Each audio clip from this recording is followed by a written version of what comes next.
गरुड़ पुराण सिंहावलोकन विशेषांक पृष्ठ संख्या 16 से आगे। मृत्यु का स्वरूप। हे पक्षीराज, अब मृत्यु के स्वरूप को सुनो। मृत्यु ही काल है। मृत्यु का समय आ जाने पर जीवात्मा से प्राण और देह का वियोग हो जाता है। मृत्यु अपने समय पर आती है।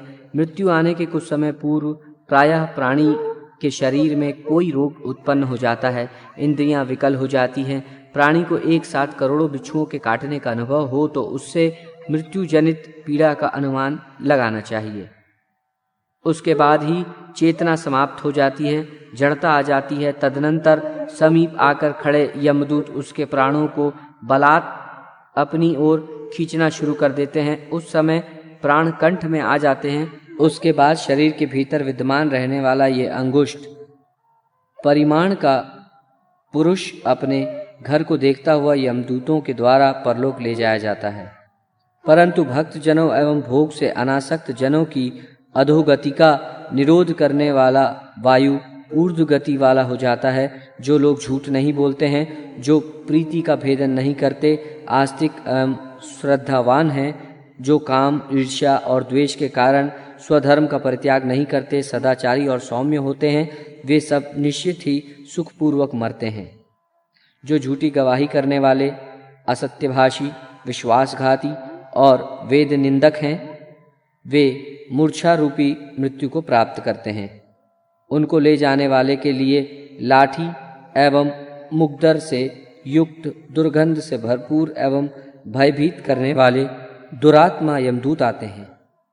उसके बाद ये प्राणी वेदना से संत्रस्त होकर अपने शरीर का परित्याग करता है और उसके बाद ही वो सबके लिए अस्पर्श और घृणा योग्य हो जाता है। हे गरुड़, मैंने यथा प्रसंग मृत्यु का स्वरूप सुना दिया। भगवान गरुड़ से कहते हैं कि पुनर्जन्म में किए गए विचित्र प्रकार के भोगों को भोगता हुआ प्राणी इस जगत में विभिन्न योनियों में भ्रमण करता है। देव, असुर और यक्ष आदि योनियां प्राणियों के लिए सुख प्रदायिनी है। मनुष्य, पशु, पक्षी आदि योनियां अत्यंत दुखदायिनी है।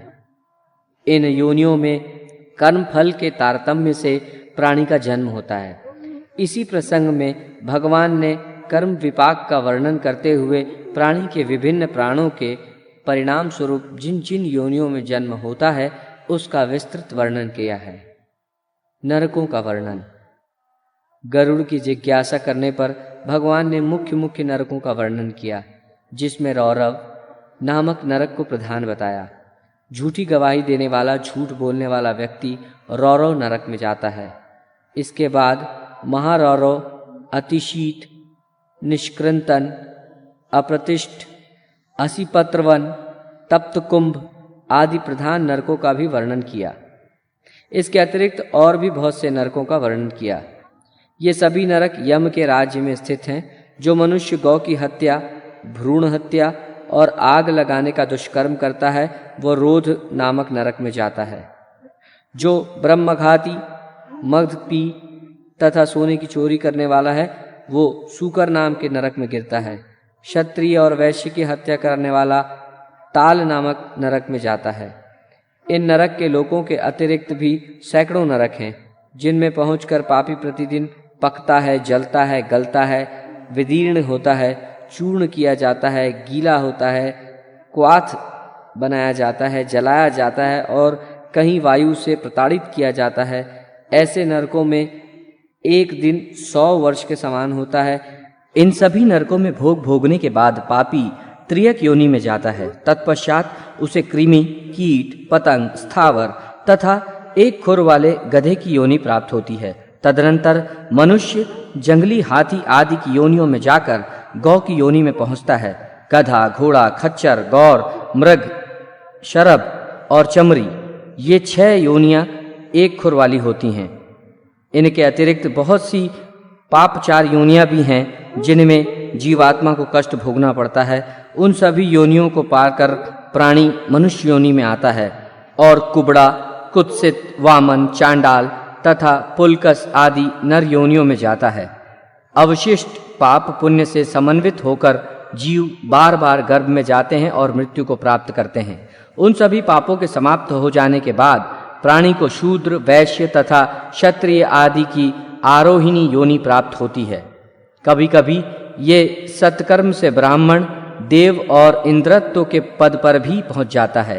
हे गरुड़, यम द्वारा निर्दिष्ट योनि में पुण्य गति प्राप्त करने में जो प्राणी सफल हो जाते हैं, वे दिव्य देह धारण करके विमान में आरोहण कर स्वर्गलोक को जाते हैं।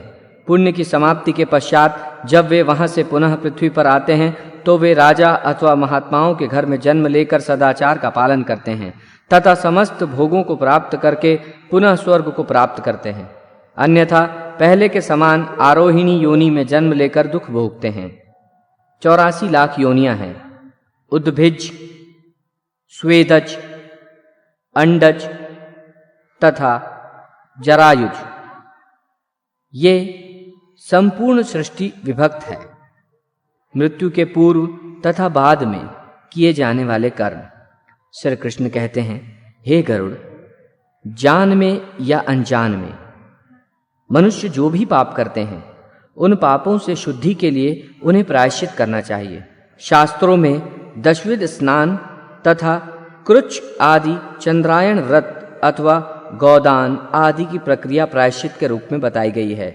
यदि मनुष्य उनमें अक्षमता के कारण सफल न हो रहा हो तो आधा या चौथाई कुछ न कुछ प्रायश्चित अवश्य करना चाहिए।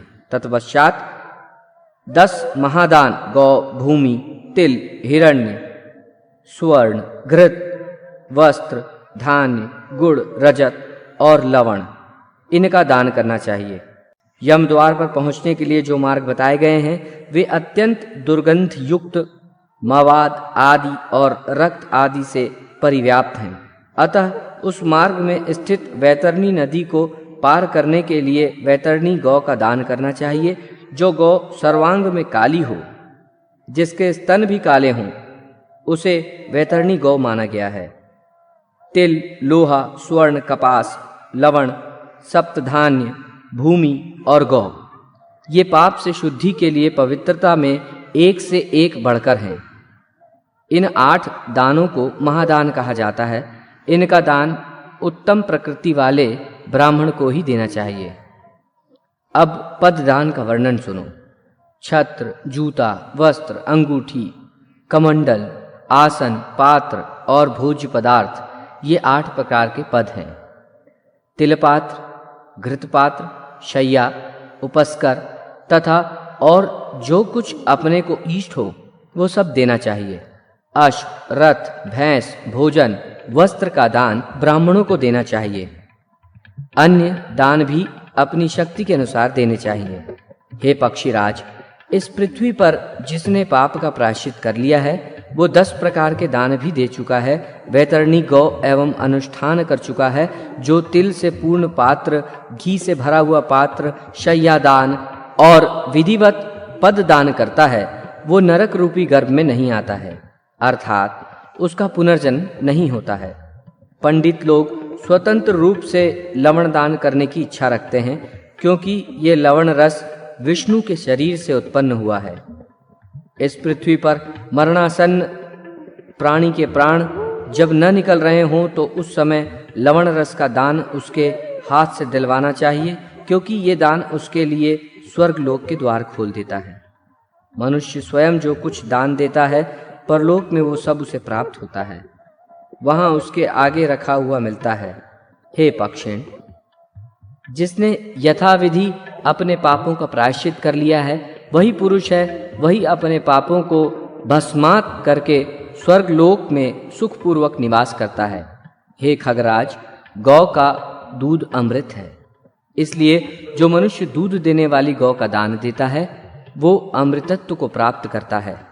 उपयुक्त तिलादिक 8 प्रकार के दान देकर प्राणी गंधर्व लोक में निवास करता है। यमलोक का मार्ग अत्यधिक भीषण ताप से युक्त है, अतः छत्र दान करना चाहिए। छत्र दान करने से मार्ग में सुख प्रदान करने वाली छाया प्राप्त होती है। जो मनुष्य इस जन्म में पादुकाओं का दान देता है वो 80 पत्र वन के मार्ग को घोड़े पर सवार होकर सुखपूर्वक पार करता है। भोजन और आसन देने से प्राणी को परलोक गमन के मार्ग में सुख का उपभोग प्राप्त होता है। जल से परिपूर्ण कमंडल का दान देने वाला पुरुष सुखपूर्वक परलोक गमन करता है। यमराज के दूत महाक्रोधी और महाभयंकर हैं। काले एवं पीले वर्ण वाले उन दूतों को देखने मात्र से भय लगने लगता है। उदारता पूर्वक वस्त्र, आभूषण आदि का दान करने से वे यमदूत प्राणी को कष्ट नहीं देते। तिल से भरे हुए पात्र का जो दान ब्राह्मण को किया जाता है, वो मनुष्य के मन, वाणी और शरीर के द्वारा किए गए त्रिविध पापों का विनाश कर देता है। मनुष्य घृत पात्र का दान करने से रुद्रलोक को प्राप्त करता है। ब्राह्मण को सभी साधनों से युक्त शैया का दान करके मनुष्य स्वर्गलोक में नाना प्रकार की अप्सराओं से युक्त विमान में चढ़कर 60,000 वर्ष तक अमरावती में क्रीड़ा करके इंद्रलोक के भोग भोगने के बाद पुनः वहां से गिरकर इस पृथ्वीलोक में आकर राजा का पद प्राप्त करता है। जो मनुष्य काठी आदि उपकरणों से सजे धजे दोष रहित जवान घोड़ों का दान ब्राह्मण को देता है, उसको स्वर्ग की प्राप्ति होती है। हे खगेश, दान में दिए गए इस घोड़े के शरीर में जितने रोए होते हैं, उतने वर्ष स्वर्ण के लोकों का भोग दानदाता को प्राप्त होता है। प्राणी ब्राह्मण को सभी उपकरणों से युक्त 4 घोड़ों वाले रथ का दान करके राजसूय यज्ञ का फल प्राप्त करता है। यदि कोई व्यक्ति सुपात्र ब्राह्मण को दुग्धवधी नवीन मेघ के समान वर्ण वाली सुंदर जघन प्रदेश से युक्त और मनमोहक तिलक से समन्वित भैंस का दान देता है, तो वो परलोक में जाकर अभ्युदय को प्राप्त करता है। इसमें कोई संदेह नहीं है। तालपत्र से बने हुए पंखे का दान करने से मनुष्य को परलोक गमन के मार्ग में वायु का सुख प्राप्त होता है। वस्त्र दान करने से व्यक्ति परलोक में शोभा संपन्न शरीर और उस लोक के वैभव से संपन्न हो जाता है। जो प्राणी ब्राह्मण को रस, अन्न तथा अन्य सामग्रियों से युक्त घर का दान देता है, उसके वंश का कभी विनाश नहीं होता। वो स्वयं स्वर्ग का सुख प्राप्त करता है। हे खगेंद्र, इन बताए गए सभी प्रकार के दानों में प्राणी की श्रद्धा और अश्रद्धा से आई हुई दान की अधिकता और कमी के कारण उसके फल में श्रेष्ठता और लघुता आती है। यदि मृत्यु के समीप पहुँचे हुए मनुष्य को लोग किसी पवित्र तीर्थ में ले जाते हैं और उसकी मृत्यु उसी तीर्थ में हो जाती है, तो उसको मुक्ति प्राप्त होती है। और यदि प्राणी मार्ग के बीच में ही मर जाता है, तो भी मुक्ति को प्राप्त करता ही है। साथ ही उसको तीर्थ तक ले जाने वाले लोग पग पग पर यज्ञ करने के समान फल प्राप्त करते हैं। हे द्विज, मृत्यु के निकट आ जाने पर जो मनुष्य विधिवत उपवास करता है, वो भी मृत्यु के पश्चात पुनः इस संसार में नहीं लौटता। हे खगेश, मृत्यु के सन्निकट होने पर कौन सा दान करना चाहिए? इस प्रश्न का उत्तर मैंने बता दिया है। मृत्यु और दाह के बीच मनुष्य के क्या कर्तव्य हैं? इस प्रश्न का उत्तर अब तुम सुनो। व्यक्ति को मरा हुआ जान करके उसके पुत्रादि परिजनों को चाहिए कि वे सभी स्नान करके शव को शुद्ध जल से स्नान कराकर नवीन वस्त्र से आच्छादित करें। तदनंतर उसके शरीर पे चंदन आदि सुगंधित पदार्थों का अनुलेप करें। दाह संस्कार के अंतर्गत 6 पिंड देने की विधि है। पहला पिंड मृत्यु स्थान पर, दूसरा द्वार पर, तीसरा चौराहे पर और चौथा विश्राम स्थान, 5वां काष्ठ चयन और छठा अस्थि संचयन के समय। ये 6 पिंडदान के स्थान हैं। सभी बंधु बांधवों को शमशान भूमि में शव को ले जाना चाहिए तथा वहां शव को दक्षिण दिशा की ओर सिर करके स्थापित करना चाहिए। दाह की क्रिया के लिए पुत्रादि परिजनों को स्वयं तृण, काष्ठ, तिल और घृत आदि ले जाना चाहिए। शूद्रों के द्वारा शमशान में पहुंचाई गई वस्तुओं से वहां किया गया संपूर्ण कर्म निष्फल हो जाता है। वहां पर सभी कर्म अपसव्य और दक्षिणाभिमुख होकर करना चाहिए। शवदाह के पूर्व 5 पिंडदान करने से शव में आहुति की योग्यता आ जाती है। किसी कारणवश उपयुक्त पिंड नहीं किए जाने पर शव राक्षसों के भक्षण योग्य हो जाता है। दाह कार्य में चांडाल के घर की अग्नि, चिता की अग्नि और पापी के घर की अग्नि का प्रयोग नहीं करना चाहिए। स्वच्छ भूमि पर अग्नि स्थापित कर क्रव्या देव की विधिवत पूजा करके शव को चिता में जलाने का उपक्रम करना चाहिए। जब शव के शरीर का आधा भाग चिता में जल जाए तो उस समय कर्ता तिल मिश्रित घृत की आहुति चिता में जल रहे शव के ऊपर छोड़े।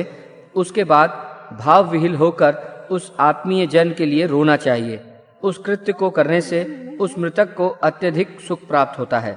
दाह क्रिया करने के पश्चात अस्थि संचयन क्रिया करनी चाहिए। तदनंतर किसी जलाशय पर जाकर सभी परिजनों को सचैल स्नान करना चाहिए तथा दक्षिणाभिमुख होकर मृत प्राणी के लिए तिलयुक्त जलाग्नि देनी चाहिए। शवदाह तथा तिलांजलि के बाद मनुष्य को अश्रुपात नहीं करना चाहिए, क्योंकि उस समय रोते हुए अपने बंधु बांधवों के द्वारा आंख और मुंह से गिराए हुए आंसू और कफ का मृतक को पान करना पड़ता है। इसके बाद जीवन की क्षण भंगुरता की चर्चा करते हुए घर की ओर प्रस्थान करें, जिसमें स्त्रियां आगे आगे तथा पुरुष उनके पीछे पीछे चले। घर के द्वार पर पहुंचने पर नीम की पत्तियों को दांत से काटकर आचमन करें। बाद में घर में प्रवेश करें। पुत्र पौत्रादि तथा संगोत्री परिजन 10 रात्रियों का अशौच मनावें।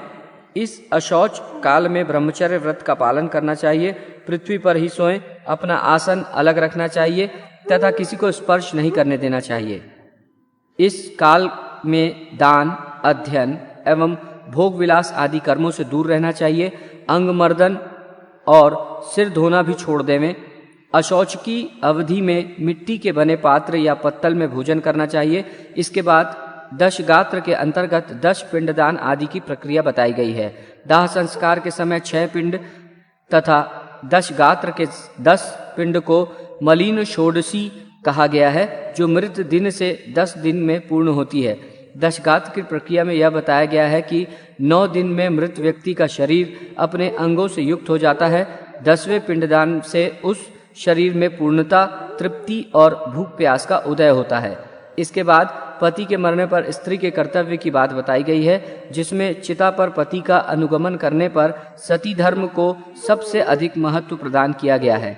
पति की मृत्यु के समय जो स्त्रियां गर्भरहित हैं और जिनके छोटे बच्चे नहीं हैं, उनको सती धर्म का पालन करना चाहिए। अपमृत्यु का निवारण।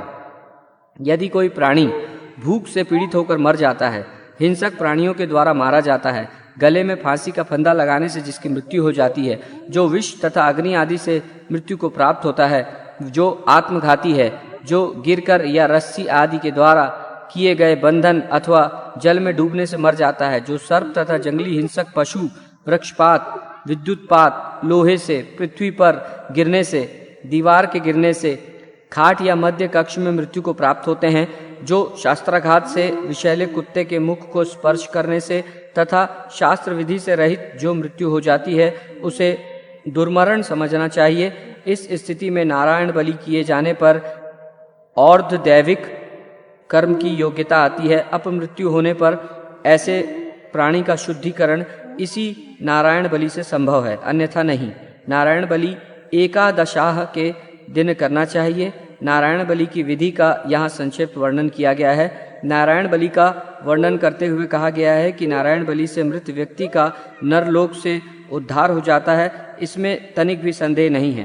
प्रवास में मृत्यु होने पर या सर्पदंश आदि से मृत्यु होने पर पुत्तल दाह की विधि का निरूपण किया गया है। इसके अनंतर रजस्वला और सूतिका स्त्री के मरने पर कौन सा विशेष कर्म करना धर्म सम्मत है, ये भी बताया गया है। पंचक में मृत्यु प्राप्त के कृत्य। पंचक में मृत्यु होने पर दाह संस्कार की विधि भगवान के द्वारा गरुड़ जी को बताई गई है। मास के प्रारंभ में धनिष्ठता नक्षत्र के अर्ध भाग से लेकर रेवती नक्षत्र का समय पंचक काल कहलाता है। इसको सदैव दोषपूर्ण और अशुभ माना गया है।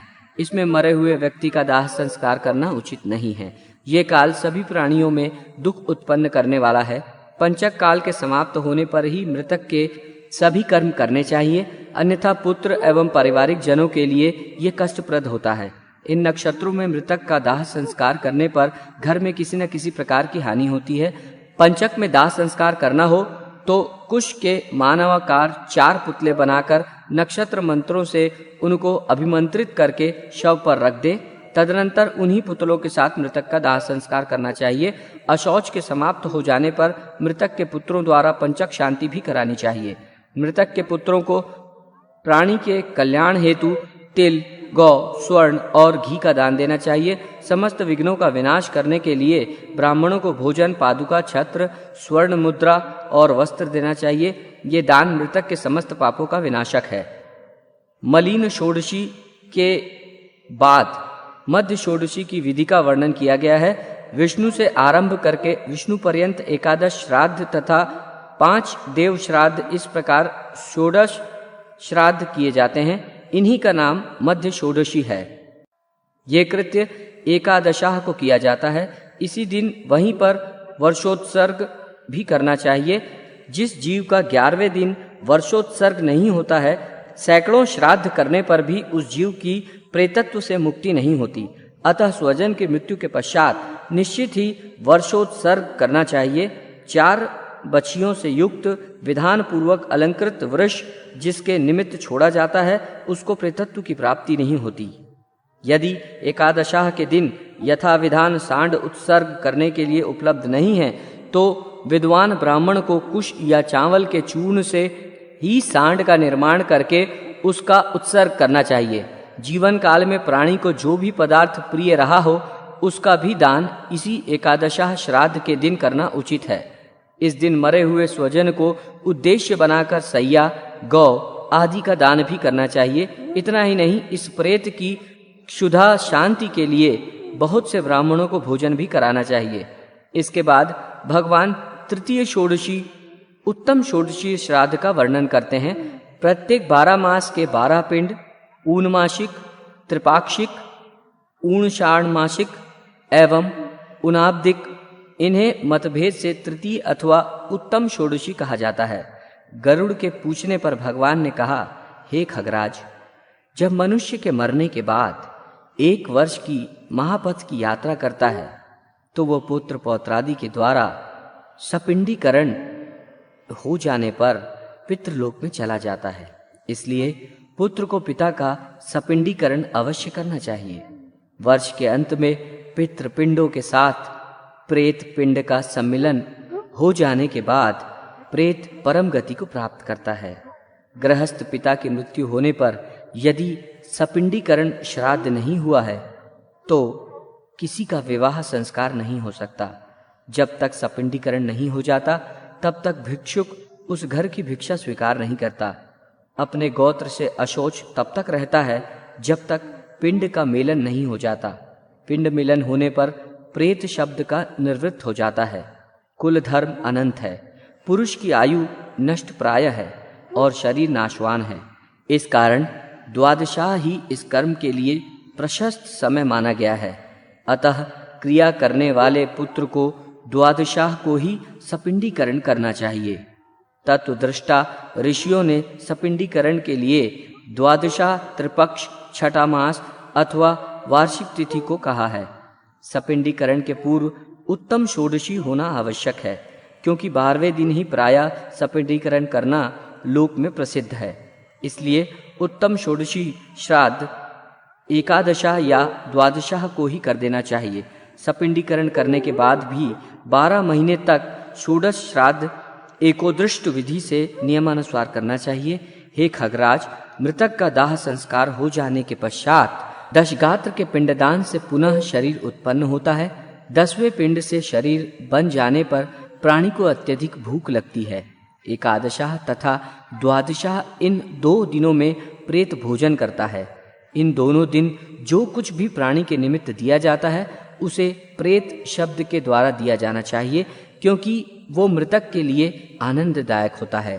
सपिंडीकरण कर देने के बाद जो भी दान दिया जाए, वो नाम गोत्र का उच्चारण करके पितृ निमित्त करना चाहिए। भोजन तथा घटादि का दान, पददान, सैयादान एवं अन्य जो भी दान है, उन्हें मृत प्राणी के निमित्त एक को ही उद्देश्य करके देना चाहिए। पिंडदान के पश्चात यथाशक्ति उपयोगी समस्त सामग्री दान में दें। ऐसा होने पर ये दिव्य देह धारण करके विमान द्वारा सुखपूर्वक यमलोक को चला जाता है। प्रेत के द्वादशाह संस्कार के अवसर पर जलपूरित कुंभों का दान विशेष महत्व रखता है। यजमान उस दिन जल से भरे 12 घंटों का संकल्प करके दान करें। उसी दिन वो पकाग्न और फल से परिपूर्ण एक वर्धनी भगवान विष्णु के लिए संकल्प करके सुयोग्य एवं सचरित्र ब्राह्मण को प्रदान करें। तदनंतर एक वर्धनी पकान्न तथा फल धर्मराज को भी समर्पित करें। उससे संतुष्ट होकर धर्मराज उस प्रेत को मोक्ष प्रदान करते हैं। उसी समय एक वर्धनी चित्रगुप्त के लिए भी दान में देना चाहिए। उसके पुण्य से प्रेत वहां पहुंचकर सुखी रहता है। दान में एक शैया एक ही ब्राह्मण को देना चाहिए। एक गौ, एक ग्रह, एक शैया और एक स्त्री का दान बहुतों के लिए नहीं होता। विभाजित करके दिए गए दान दाता को पाप की कोटि में गिरा देते हैं। आत्मा ही पुत्र का नाम है। वही पुत्र यमलोक में पिता का रक्षक है। घोर नरक से वही पिता का उद्धार करता है, इसलिए उसे पुत्र कहा जाता है। अतः पुत्र को पिता के लिए आजीवन श्राद्ध करना चाहिए, तभी वो अतिवाहिक प्रेत रूप पिता पुत्र द्वारा दिए गए उन भोगों का सुख प्राप्त करता है। सैयादान की प्रशंसा करते हुए कहते हैं, ये जीवन अनित्य है। जब तक जीवन है तभी तक अपने बंधु बांधव हैं। मृत्यु हो जाने पर वो मर गया है ऐसा जानकर क्षण भर में ही अपने हृदय से स्नेह को दूर कर देते हैं। आत्मा ही अपना बंधु है ऐसा बारंबार विचार कर अपने जीते जी ही हित का कार्य कर लेना चाहिए।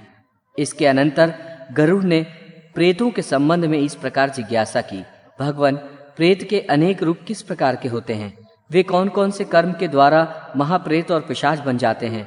और किस शुभ दान से प्राणी प्रेत योनि से छूट जाता है? इन सब का उत्तर देते हुए भगवान ने कहा, जो पुनर्जन्म संचित कर्म के अधीन रहकर पाप कर्म में अनुरक्त रहते हैं वे मृत्यु के पश्चात प्रेत योनि में जन्म लेते हैं, तथा जो वंश परंपरागत धर्म पथ का परित्याग करके दूसरे धर्म को स्वीकार करते हैं, विद्या और सदाचार से जो विहीन हैं, वो भी निसंदेह प्रेत ही होते हैं। इसके साथ ही भी कई और कारण विस्तार से बताए गए हैं। इस विषय में एक प्राचीन इतिहास जो पितामह भीष्म और युधिष्ठिर के संवाद में कहा गया था, प्रेत के लक्षण बताते हुए वभ्रुवाहन नाम के एक राजा की कथा सुनाई। इस राजा को किसी प्रेत का साक्षात्कार हुआ तथा उससे वार्तालाप भी हुआ। राजा से प्रेत ने बताया कि मृत्युपरांत उसके आर्धदैहिक संस्कार तथा श्राद्ध आदि योनि से मुक्त कराने के लिए राजा से प्रार्थना की। राजा के पूछने पर उस प्रेत ने प्रेत योनि मिलने के कारण तथा इस योनि से मुक्ति के उपाय भी बताए। नरक में पहुंचकर राजा ने उस प्रेत के द्वारा कही गई संपूर्ण आर्धदैहिक क्रिया को विधि विधान से संपन्न किया। इसके पुण्य से वो प्रेत बंधन विमुक्त होकर स्वर्ग को चला गया। जीव अपने कर्मानुसार दूसरे शरीर को प्राप्त करके यमलोक में नाना प्रकार के कष्ट भोगता है। यमलोक के मार्ग में 16 पुर पड़ते हैं, जिसका विस्तृत वर्णन भगवान श्री हरि ने किया है। संसार में धर्म, अर्थ, काम और मोक्ष ये 4 मार्ग हैं। जो उत्तम प्रकृति वाले हैं वे धर्म मार्ग से चलते हैं। जो अर्थ अर्थात धन्य धान्य का दान करने वाले प्राणी हैं वे विमान से परलोक जाते हैं। जो प्राणी अभिलषित याचक की इच्छा को संतुष्ट करने वाले हैं वे कंधों पर सवार होकर प्रस्थान करते हैं। जो प्राणी मोक्ष की आकांक्षा रखते हैं वे हंस युक्त विमान से परलोक को जाते हैं। उसके अतिरिक्त जो प्राणी धर्मादि पुरुषार्थ चतुष्टय से हीन हैं, ये पैदल ही कांटों तथा पत्थरों के बीच से कष्ट झेलता हुआ असीपत्रवन में जाता है। इसके पश्चात श्री कृष्ण ने एक पुण्यशाली इतिहास का वर्णन किया जो महर्षि वशिष्ठ ने राजा वीरवाहन से कहा था। इसके अंतर्गत महर्षि वशिष्ठ ने धर्मवत्स नामक एक ब्राह्मण की कथा सुनाई तथा उसके पुनर्जन्म का एक शिक्षाप्रद कथानक भी प्रस्तुत किया, जिसमें लोमश ऋषि और वैश्य का संवाद है। ऋषि ने कहा, हे वैश्वर, ये मन अत्यंत बलवान है और नित्य ही विकार युक्त स्वभाव वाला है। तथापि जिस प्रकार पीलवान मतवाले हाथी को भी वश में कर लेते हैं, वैसे ही सत्य संगति से आलस्य रहित होकर साधन करने से, तीव्र भक्ति योग से तथा सद्विचार के द्वारा अपने मन को वश में कर लेना चाहिए। इस संबंध में नारद के पुनर्जन्म के जीवन वृत्त से जुड़ी हुई कथा भी ऋषि ने सुनाई, जिसका आशय था कि सत्संगति तथा भगवत भक्ति से विशुद्ध, निर्मल और शांत स्वभाव वाला मन सुखी हो जाता है। साधु संगति होने पर अनेक जन्मों में किया हुआ पाप भी शीघ्र ही उसी प्रकार विनष्ट हो जाता है जिस प्रकार शरत काल के आने पर वर्षा समाप्त हो जाती है। तदनंतर श्री कृष्ण ने सप्तसंतक नामक ब्राह्मण तथा 5 प्रेतों की कथा सुनाई, जिसमें सत्संगति तथा भगवत कृपा से 5 प्रेतों तथा ब्राह्मणों का उद्धार हो गया। श्राद्ध करने के अधिकारी। गरुड़ के पूछने पर आर्व दैहिक क्रिया के अधिकारी का वर्णन भगवान ने प्रस्तुत किया। मृत प्राणी का आर्व दैहिक कार्य पुत्र, पौत्र, प्रपौत्र, भाई, भाई की संतान अथवा सपिंड या जाति के लोग भी कर सकते हैं। इन सभी के अभाव में समानोदक संतान इस कार्य को करने का अधिकारी है। यदि दोनों कुलों के पुरुष समाप्त हो गए हों तो स्त्रियां इस कार्य को कर सकती हैं। जो लोग अपने सगे संबंधियों के द्वारा दिए गए श्राद्ध से संतुष्ट हो जाते हैं, वे श्राद्धकर्ता को पुत्र, स्त्री और धन आदि के द्वारा तृप्त करते हैं। जीवित श्राद्ध का विधान। गरुड़ के ये पूछने पर कि हे देव, यदि उपयुक्त अधिकारियों में से एक भी न हो तो उस मनुष्य को क्या करना चाहिए? भगवान ने कहा, यदि कोई अधिकारी व्यक्ति न हो तो ऐसी स्थिति में मनुष्य को स्वयं अपने जीवन काल में ही जीवित श्राद्ध करना चाहिए। जीवित श्राद्ध की विधि पृष्ठ 408 में प्रस्तुत की गई है। गरुड़ की जिज्ञासा करने पर भगवान ने कहा, श्राद्ध के द्वारा प्रेत को जिस प्रकार तृप्ति होती है उसे सुनो। मनुष्य अपने कर्मानुसार यदि देवता हो जाता है तो श्राद्धान्न अमृत होकर उसे प्राप्त हो जाता है। वही अन्न गंधर्व योनि में भोग रूप से, पशु योनि में तृण के रूप में प्राप्त होता है। वही श्राद्धान्न नाग योनि में वायु रूप में, पक्षी होने पर फल रूप से और राक्षस योनि में आमिष रूप से में बन जाता है। वही श्राद्धान्न दानव की योनि के लिए मांस, प्रेत के लिए रक्त, मनुष्य के लिए अन्न पादादि, बाल योनि के लिए भोगरस हो जाता है। पितर जिन योनियों में जिस आहार वाले होते हैं, श्राद्ध के द्वारा उन्हें वहां उसी प्रकार का आहार प्राप्त होता है। यदि श्राद्धकर्ता श्राद्ध में एक ही ब्राह्मण आमंत्रित करता है तो उस ब्राह्मण के उदर भाग में पिता, वाम पार्श्व में पितामह, दक्षिण पार्श्व में प्रपितामह और पृष्ठ भाग में पिंड भक्षक पितर रहते हैं। श्राद्ध काल में यमराज प्रेत तथा पितरों को यमलोक से मृत्युलोक के लिए मुक्त कर देते हैं। नरक भोगने वाले भूख प्यास से पीड़ित पितृजन अपने पुनर्जन्म के किए गए पाप का पश्चाताप करते हुए अपने पुत्र पौत्रों से मधु मिश्रित पायस की अभिलाषा करते हैं, अतः विधि पूर्वक पायस के द्वारा उन पितृगणों को तृप्त करना चाहिए। गरुड़ के इस प्रश्न के उत्तर में कि मृत्यु के बाद प्राणी को तत्काल दूसरे शरीर की प्राप्ति हो जाती है अथवा विलंब से उसको दूसरे शरीर में जाना पड़ता है, भगवान ने कहा, हे गरुड़, मृत्यु के पश्चात तुरंत और विलंब दोनों प्रकार से दूसरे शरीर में प्राणी प्रविष्ट होता है। शरीर के अंदर जो ज्योति स्वरूप जीवात्मा विद्यमान रहता है वो मृत्यु के बाद तुरंत ही वायवीय शरीर धारण कर लेता है। भूत प्रेत और पिशाचों का शरीर ऐसा ही कहा गया है। पुत्रादि के द्वारा दशगात्र के जो पिंडदान किए जाते हैं उससे पिंडज शरीर बनता है। उस पिंडज शरीर से वायवीय शरीर एकाकार हो जाता है। यदि पिंडज शरीर का साथ नहीं होता तो वायु शरीर कष्ट भोगता है। कोई कोई जीवात्मा पिंडज शरीर विलंब से प्राप्त करता है, क्योंकि मृत्यु के बाद स्वकर्मानुसार वो यमलोक को जाता है। चित्रगुप्त की आज्ञा से वो वहां से नरक भोगता है। वहां की यातनाओं को झेलने के पश्चात उसे पशु, पक्षी, तिर्यक, कीट, पतंग आदि की योनि प्राप्त होती है। प्राणी जिस शरीर को ग्रहण करता है उसी शरीर से मोहवश ममता हो जाती है। शुभाशुभ कर्मों के फल भोग कर वो मुक्त हो जाता है। गरुड़ के ये पूछने पर कि बहुत से पापों को करने पर भी इस संसार को पार कर प्राणी आपको कैसे प्राप्त कर सकता है, भगवान ने कहा, हे पक्षीराज, मनुष्य अपने अपने कर्म में रत रहकर संसिद्धि प्राप्त कर लेता है। सत्कर्म से जिसने अपने कायुष्य को नष्ट कर दिया है वो व्यक्ति वासुदेव की निरंतर चिंतन से विशुद्ध हुई बुद्धि से युक्त होकर धैर्य से अपना नियमन करके स्थित रहता है। जो शब्दादि विषयों का परित्याग कर तथा राग द्वेष को छोड़कर विरक्त सेवी और यथा प्राप्त भोजन से संतुष्ट रहता है, जिसका मन, वाणी, शरीर संयमित है, जो वैराग्य धारण करके नित्य ध्यान योग में तत्पर रहता है, जो अहंकार, बल, दर्प, काम, क्रोध और परिग्रह इन षड विकारों का परित्याग करके निर्भय होकर शांत हो जाता है, वो ब्रह्म स्वरूप हो जाता है। इसके बाद मनुष्यों के लिए कुछ करना शेष नहीं रह जाता। नाभि से मूर्धा पर्यंत शरीर में 8 छिद्र हैं। जो सत्कर्म करने वाले पुण्यात्मा हैं, उनके प्राण शरीर में ऊर्ध्व छिद्रों से निकलकर परलोक जाते हैं। जो अनासक्त भाव से सत्कर्म में रत रहता है, वो मृत्यु के बाद सुखी रहता है और संसारिकता के मायाजाल में नहीं फंसता है।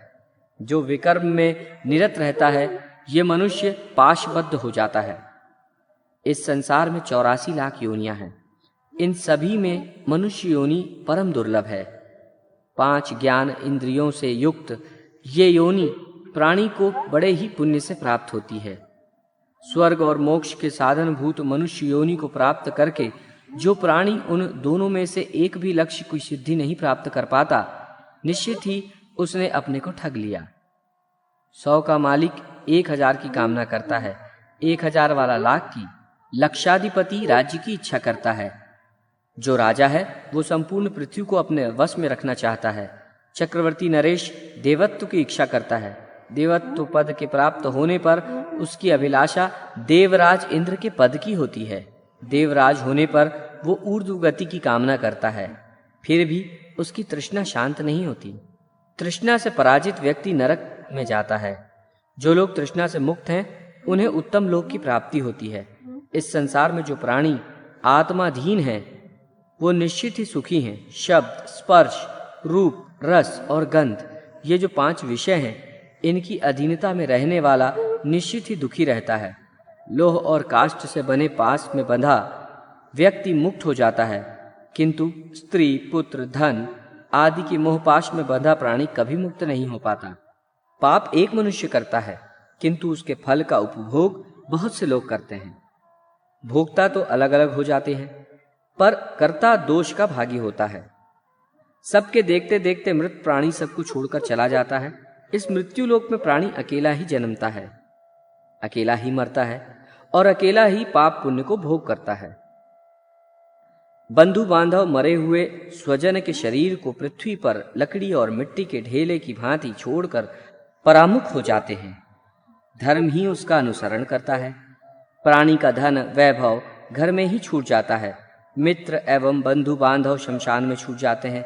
शरीर को अग्नि ले लेता है। पाप पुण्य ही उस जीवात्मा के साथ जाते हैं। मनुष्य ने जो भी शुभ या अशुभ कर्म किया है, वो सर्वत्र उसी को भोगता है। मनुष्य स्वयं जो भी सत्कर्म करता है अथवा दान देता है, परलोक में वे सभी उसके सामने उपस्थित रहते हैं। दान में जो गौ, भूमि, स्वर्ण, वस्त्र, भोजन और पददान अपने हाथ से दिए जाते हैं, वे सभी जिस जिस योनि में व्यक्ति जाता है, वहाँ वे दान उपस्थित रहते हैं। जब तक प्राणी का शरीर स्वस्थ रहे, तब तक धर्म का सम्यक पालन करना चाहिए। अस्वस्थ होने पर दूसरों की प्रेरणा से भी वो कुछ नहीं कर पाता। यदि अपने जीवन काल में व्यक्ति दैहिक कर्म नहीं कर लेता है अथवा मरने के बाद अधिकारी पुत्र पौत्रादि के द्वारा भी ये क्रिया नहीं होती, तो वो वायु रूप में भूख प्यास से पीड़ित हो रात दिन भटकता रहता है। वो कृमि, कीट अथवा पतिंगा होकर बार बार जन्म लेता है और मर जाता है। वो कभी असत मार्ग से गर्भ में प्रविष्ट होता है एवं जन्म लेते ही तत्काल विनष्ट हो जाता है। वैतरणी नदी का वर्णन करते हुए भगवान कहते हैं कि यमलोक के मार्ग में वैतरणी नाम की एक महानदी है। वो अगाध दुस्तर है और देखने मात्र से पापियों को महाभयभीत करने वाली है। पृथ्वी पर जिन लोगों ने गौदान किया है, उस दान के प्रभाव से वे उसे पार कर जाते हैं। अन्यथा जिनके द्वारा ये दान नहीं हुआ है, वो उसी में डूबते रहते हैं। अहंकारवान पापी, अपनी झूठी प्रशंसा करने वाला, कृतघ्न, गर्भपात कराने वाला तथा अन्य बहुत से पापों के कारण जीव वैतरणी में निवास करता है। कदाचित भाग्य योग से उस नदी को पार करने की इच्छा उत्पन्न हो जाए तो उससे तरने का उपाय सुनो।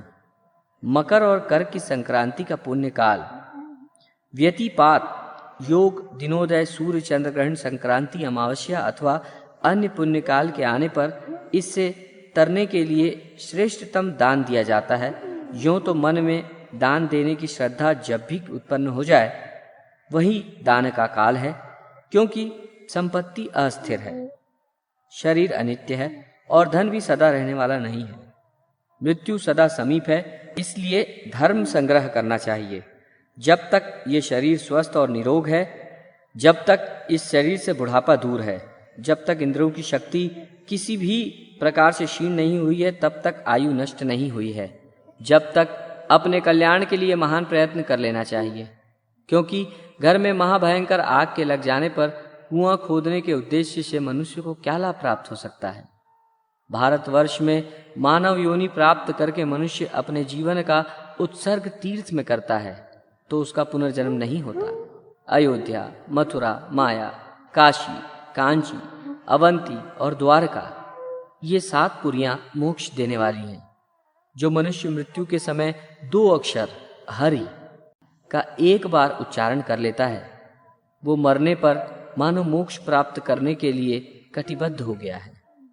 राग द्वेष रूपी मल को दूर करने में समर्थ ज्ञान रूपी जलाशय के सत्य रूपी जल से युक्त मानस तीर्थ में जिस मनुष्य ने स्नान कर लिया, वो कभी पापों से लिप्त नहीं होता। देवता कभी काष्ठ और पत्थर की शिला में नहीं रहते, वो तो प्राणी के भाव में विराजमान रहते हैं। इसलिए सद्भाव से युक्त भक्ति का सम्यक आचरण करना चाहिए। पंडित को जीवन और मरण इन 2 की ही शिक्षा लेनी चाहिए। अतः दान और भोग से जीवन धारण करें और युद्ध भूमि तथा तीर्थ में मृत्यु को प्राप्त करें। इस पृथ्वी पर दान, दम और दया, ये 3 सत तत्व हैं। दरिद्र तथा सज्जन ब्राह्मण को दान, निर्जन प्रदेश में स्थित शिवलिंग का पूजन और अनाथ प्राणी का संस्कार करोड़ों यज्ञ का फल प्रदान करता है। यथाविहित अपने धर्म का पालन करने से प्राणियों को ऊर्ध्व गति तथा अधर्म की ओर बढ़ने से अधोगति प्राप्त होती है। अतः सभी वर्णों की सदंती अपने धर्म पर चलने से ही होती है। देव और मानव योनि में जो दान तथा भोगादि की क्रियाएं दिखाई देती हैं, वे सब कर्मजन्य फल हैं। घोर अकर्म से और काम क्रोध के द्वारा अर्जित जो शुभ अशुभ पापाचार हैं, उनसे नरक प्राप्त होता है तथा वहां से जीव का उद्धार नहीं होता। सुकर्म के प्रभाव से प्राणी को ऐहिक और पारलौकिक सुख की प्राप्ति होती है। जिनके हृदय में नील कमल के समान श्याम वर्ण वाले भगवान जनार्दन विराजमान हैं, उन्हीं को लाभ और विजय प्राप्त होती है। ऐसे प्राणियों की पराजय कैसे हो सकती है? धर्म की जीत होती है, अधर्म की नहीं। सत्य ही जीतता है, असत्य नहीं। क्षमा की विजय होती है, क्रोध की नहीं। विष्णु ही जीतते हैं, असुर नहीं। विष्णु ही माता है, विष्णु ही पिता है और विष्णु ही अपने स्वजन बांधव है। जिनकी बुद्धि इस प्रकार स्थिर हो जाती है, उनकी दुर्गति नहीं होती। भगवान पुंडरीकाक्ष मंगल करते हैं। मोक्ष प्राप्ति का उपाय। अंत में गरुड़ जी भगवान से एक अत्यंत महत्वपूर्ण बात पूछते हुए कहते हैं, हे दया सागर, अज्ञान के कारण ही जीव की उत्पत्ति इस संसार में होती है। इस बात को तो मैंने सुन लिया। अब मैं मोक्ष के सनातन उपाय को सुनना चाहता हूं। इस दुस्तर असार संसार में नाना प्रकार के शरीरों में प्रविष्ट जीवों की अनंत श्रेणियां हैं। वे इसी संसार में जन्म लेती हैं और इसी में मर जाती हैं, किंतु उनका अंत नहीं होता। वे सदैव दुख में व्याकुल रहती है। यहाँ कहीं कोई भी सुखी नहीं है। वे किस उपाय से सुखी हों, इसे आप बताने की कृपा करें। श्री भगवान इसका उत्तर देते हुए कहते हैं, अनेक जन्मों में कर्मों के अनुसार प्राणी को जातीय देह, आयु तथा मुक्ति प्राप्त होती है और सुख दुख प्रदान करने वाले पुण्य और पापों का उनके ऊपर नियंत्रण रहता है तथा पुनः पुनः जन्म मरण की प्रथा चलती रहती है। इस मृत्यु लोक में 1000 की नहीं, करोड़ों बार जन्म लेने पर भी जीव को कदाचित ही संचित पुण्य के प्रभाव से मानव योनि मिलती है। ये मानव योनि मोक्ष की सीढ़ी है। 84 लाख योनियों में स्थित जीवात्माओं को बिना मानव योनि मिले तत्व का ज्ञान नहीं हो सकता। अतः इस दुर्लभ योनि को प्राप्त करके जो प्राणी स्वयं अपना उद्धार नहीं कर सकता, उससे बढ़कर मूढ़ इस जगत में दूसरा कौन हो सकता है। कोई भी कर्म शरीर के बिना संभव नहीं है। अतः शरीर रूपी धन की रक्षा करते हुए पुण्य कर्म करना चाहिए। शरीर की रक्षा धर्म के लिए, धर्म की रक्षा ज्ञान के लिए और ज्ञान की रक्षा ध्यान योग के लिए तथा ध्यान योग की रक्षा तत्काल मुक्ति प्राप्ति के लिए होती है। यदि स्वयं ही अहितकारी कार्यों से अपने को दूर नहीं कर सकते हैं तो अन्य कोई दूसरा कौन हितकारी होगा जो आत्मा को सुख प्रदान करेगा। जैसे फूटे हुए घड़े का जल धीरे धीरे बह जाता है, उसी प्रकार आयु भी क्षीण होती है।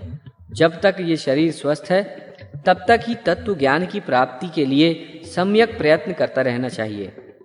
100 वर्ष का जीवन अत्यल्प है, इससे भी आधा निद्रा तथा आलस्य में चला जाता है। इसके साथ ही कितना समय बाल्यावस्था, रुग्णावस्था, वृद्धावस्था तथा अनान्य दुखों में व्यतीत हो जाता है। इसके बाद जो थोड़ा सा बच जाता है वो भी निष्फल हो जाता है। अपने हित अहितकों को न जानते हुए जो नित्य कुपथगामी हैं, जिनका लक्ष्य मात्र पेट भरना है, वे मनुष्य नारकीय प्राणी हैं। अज्ञान से मोहित होकर प्राणी अपने शरीर, धन एवं स्त्री आदि से अनुरक्त होकर जन्म लेते हैं और मर जाते हैं। अतः व्यक्ति को उनकी बढ़ी हुई अपनी आसक्ति का परित्याग करना चाहिए। यदि आसक्ति न छोड़ी जा रही हो तो महापुरुषों के साथ वो आसक्ति को जोड़ देना चाहिए, क्योंकि आसक्ति रूपी व्याधि की औषधि सज्जन पुरुष ही हैं। सत्संग और विवेक ये दो प्राणी के मल रहित स्वस्थ दो नेत्र हैं। जिसके पास ये दोनों नहीं है वो मनुष्य अंधा है। वो कुमार्ग पर कैसे नहीं जाएगा, अर्थात वो अवश्य ही कुमार्गगामी होगा। जो व्यक्ति दंभ के वशीभूत हो जाता है वो अपना ही नाश करता है। जटाओं का भार और मृगचर्म से युक्त साधु का वेश धारण करने वाले दाम्भिक ज्ञानियों की भांति इस संसार में भ्रमण करते हैं और लोगों को भ्रमित करते हैं।